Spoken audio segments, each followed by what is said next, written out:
বিদায় জল থই থই ভালোবাসা। অবশেষে সব জল্পনা কাটিয়ে অফিসিয়ালি ভাবে জানা গেল বন্ধ হয়ে যাচ্ছে জলসার অন্যতম জনপ্রিয় ধারাবাহিক জল থই থই ভালোবাসা।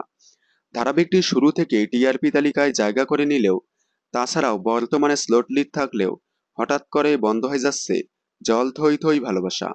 কানাঘুষুর শোনা যাচ্ছে এই ধারাবাহিকের প্রোডাকশন হাউস ম্যাজিক মোমেন্টস নিজেই বন্ধ করে দিচ্ছে ধারাবাহিকটি।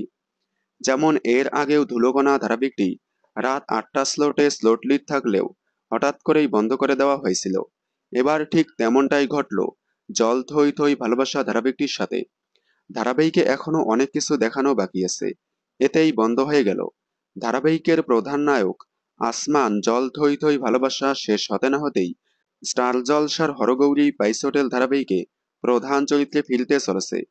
দেখুন জল থই থই ভালোবাসা মহা অন্তিম পর্ব আগামী ১৬ই জুন ঠিক রাত ৯টায়। জল থই থই ভালোবাসা ধারাবাহিকটি বন্ধ হয়ে গেলে আপনারা কতটা মিস করবেন কমেন্টে জানাবেন। বিনোদন জগতের সকল আপডেট সবার আগে পেতে চ্যানেলটি সাবস্ক্রাইব করে পাশে থাকা বেল আইকনে ক্লিক করে রাখুন। ধন্যবাদ।